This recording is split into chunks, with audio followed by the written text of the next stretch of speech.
he was forced to travel like a piece of baggage sprawled on a travois. Having outlived half a dozen wives, the last of whom had died the spring before, he depended on his daughters to boil his meat and tend his fire. The eyes that had served him through so many snows were as hazy as twilight, and he knew that they would never grow brighter, only darker. He tired easily, and would doze between daily interviews, in which he arbitrated disputes, listened to complaints, offered advice, or fielded questions about news from the wider world. He talked less and less, preferring to meditate carefully on the words of others before uttering brief, concise opinions packed with wisdom. As his sight diminished, his hearing seemed to grow sharper, so sharp, in fact, that he began to hear the words of others just as he heard the wind waving through the grass, or the percussive rhythms of rainfall against the walls of his lodge. He had begun to listen to an eternal communication beyond mere language that enabled him to hear into a person, to hear the heart and lungs and blood. He had stumbled onto this wondrous gift of concentration in an effort to stay awake during conversations. For a time, he had fallen into a pattern of losing consciousness in mid-discussion, a development that chagrined him so greatly that he wished for death to spare him further embarrassment. But despite his longing for release from the rigors of life, the old man was unable to throw himself away. If a generation ago he had wanted to make such an exit, he could have done so simply by refusing to move on the breaking of camp.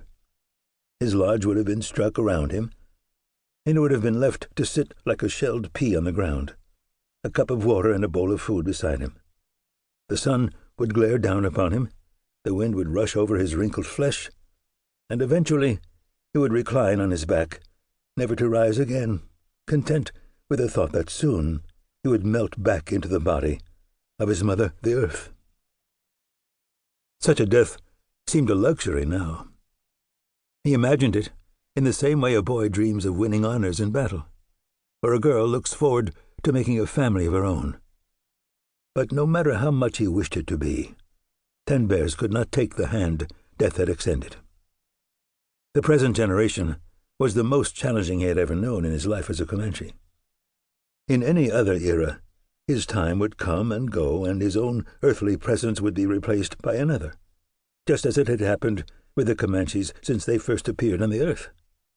But now, the great wheel of life seemed to be slowing, and whether it would continue to revolve or stop completely was impossible to know. The whole of Comanche life was hanging in the balance, and so long as it did, 10 Bears willed his tired lungs to draw a breath. If he were to begin his long journey across the stars today, he would leave his people to be scattered like chaff in the coming whirlwind. So he stayed, listening carefully to the blood of all those who came before him.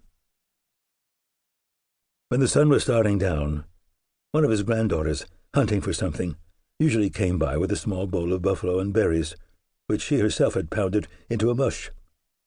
If the day was fair, 10 Bears would wrap the food in a piece of cloth, grab up his walking stick, and stand listening at the entrance of his lodge, waiting for a lull in the rhythm of human traffic outside.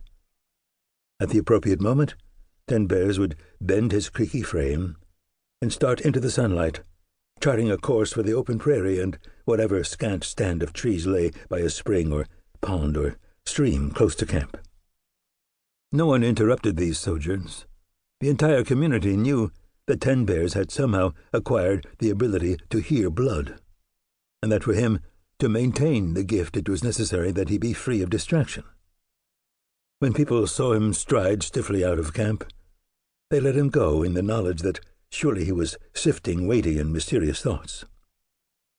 No one could have guessed that 10 Bears' primary objective was to find a secluded spot where he could nap uninterrupted. But by the time he reached his place of peace, the idea of napping usually gave way to a sense of wonder that his old legs had been able to carry him this far from camp yet again. If he was lucky, he would find a small grove of cottonwoods situated next to running water. He would finger the medicine in the pouch hanging from his neck, or perhaps he would light his pipe as he sat listening to the breeze make music in the cottonwoods.